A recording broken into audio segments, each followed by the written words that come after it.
Boa noite, galera. Então, hoje nós vamos falar um pouquinho sobre fisiologia do exercício, dando continuidade aos nossos conteúdos sobre percepção subjetiva de esforço. Então, vocês devem se lembrar que nós trabalhamos já em disciplinas como Fisiologia do Exercício 1 com uma escala chamada Escala de Percepção Subjetiva de Esforço ou Escala de Borg. O que é a percepção subjetiva de esforço? Quando a gente realiza qualquer atividade, o nosso corpo ele dá indicadores, seja eles de ordem muscular, que vão até o sistema nervoso, ou através do próprio sistema respiratório, como resposta do esforço que o nosso corpo está demandando. Isso envia para o nosso sistema nervoso central sinais, e o nosso corpo ele começa a analisar esses sinais e verificar qual o nível, a intensidade daquele esforço que eu estou realizando e se eu consigo me manter naquela atividade por um tempo maior. Então, assim, baseado nesses sinais, foi criada uma escala chamada escala de Borg, né? Uma das escalas mais conhecidas, que ela tem um sistema de pontuação de 6 a 20. Se vocês se lembrarem, essa escala está relacionada também à frequência cardíaca, onde 6 seria equivalente a 60 batimentos cardíacos e 20 seria equivalente a 200 batimentos cardíacos. O que quer dizer quando eu avalio com uma escala 6? Quer dizer que aquele esforço daquela atividade é um esforço considerado leve. Então, o primeiro patamar, 6, 7, é um patamar de um esforço leve. Os patamares intermediários seriam ali na faixa de 9, 10. Acima disso, já se consideraria um esforço moderado. Então, pensando assim, 9, 10 seria 90 a 100 batimentos cardíacos. É uma atividade que demanda um esforço maior do corpo para realização.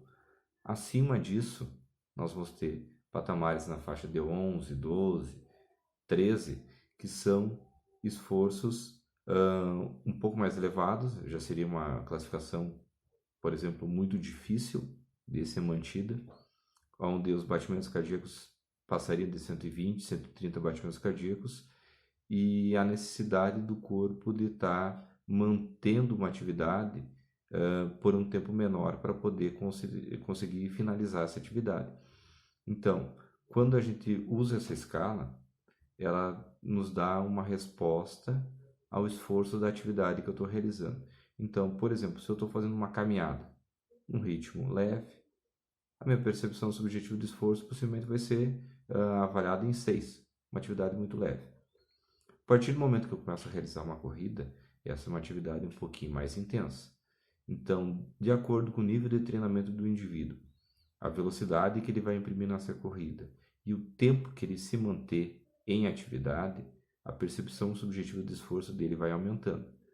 Se ele aumentar mais a velocidade até um ponto que ele esteja acelerando quase que o máximo possível, ele não vai conseguir imprimir um ritmo e manter isso por muito tempo. Por quê? Porque a frequência cardíaca dele vai se elevar bastante.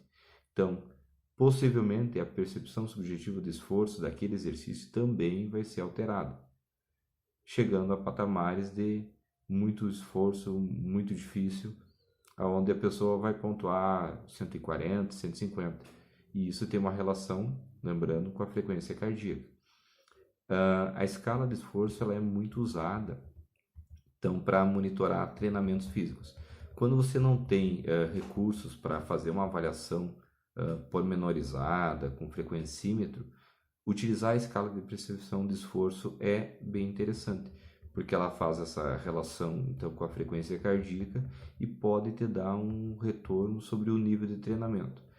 Um exemplo, se o indivíduo quer fazer um programa de treinamento físico, ele pode determinar alguns exercícios, a parte inicial do seu treinamento, aonde ele vai fazer um aquecimento, vai fazer um alongamento, fazer uma fase onde ele vai estar aumentando um pouquinho o esforço, uma fase moderada, onde ele faz, por exemplo, uma corrida numa esteira ou uma prática numa bicicleta ergométrica, e depois ele poderia passar por um treinamento, por exemplo, com o cross-training, crossfit, onde ele trabalhasse num ritmo de treinamento muito mais elevado